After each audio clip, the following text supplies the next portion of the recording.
ನೋಡಪ್ಪ, ಯಡಿಯೂರಪ್ಪನ ಕೇಸ್ನಲ್ಲಿ ಚೆಕ್ ಮೂಲಕ ದುಡ್ಡು ತಗೊಂಡಿದ್ರು,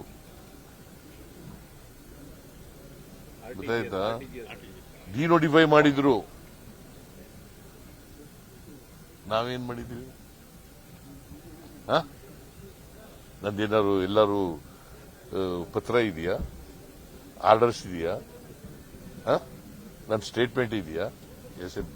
ಹೇಳ್ಬಿಡ್ತೀನಿ.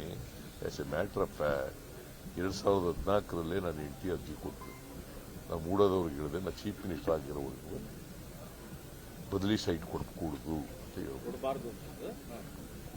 ನಾನು 2014 ಚೀಫ್ ಮಿನಿಸ್ಟರ್ ನ್ಯಾಯ ಆಗ್ಲೇ ಅರ್ಜಿ ಕೊಟ್ಟದು. ನನ್ನ ಹೆಂಡತಿ ನಮ್ ಜಮೀನ್ ಹೋಗ್ಬಿಟ್ಟಿದ್ರಿ, ನೀವು ಅಕ್ರಮವಾಗಿ ಮಾಡ್ಕೊಂಡ್ಬಿಟ್ಟಿದ್ದೀರಿ, ಸೈಟ್ ಎಲ್ಲ ಮಾಡಿ ಹಂಚ್ಬಿಟ್ಟಿದ್ದೀರಿ, ನಮಗೆ ಬದಲಿ ಸೈಟ್ ಜಮೀನ್ ಕೊಡಿ ಅಂತ ಕೊಟ್ಲು ಅರ್ಜಿನ.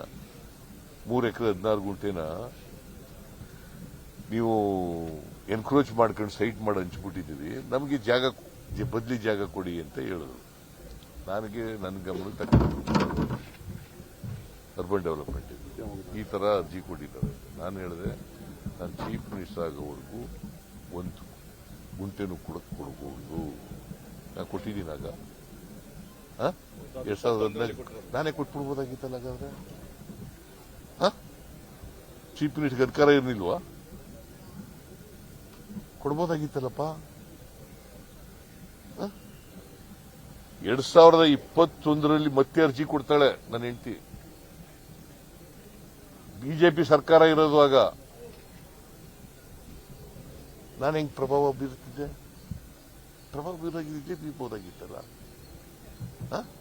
ಕೊಟ್ಟು ಟ್ರಾಪ್ ಮಾಡ್ಬಿಟ್ರ ಅಂತ ಬಿಜೆಪಿ ಏನ್ ಟ್ರಾಪ್ ಮಾಡಿದ್ರು? ಬಿಜೆಪಿ ಅವರು ಕೊಟ್ಬಿಟ್ಟು ನಿಮ್ಮನ್ನ ಟ್ರಾಪ್ ಮಾಡಿದ್ರ ಅಂತ. ಈ ಕಾನೂನು ಪ್ರಕಾರ ಇರೋದ್ರಿಂದ ಕೊಟ್ಟವ್ರೆ.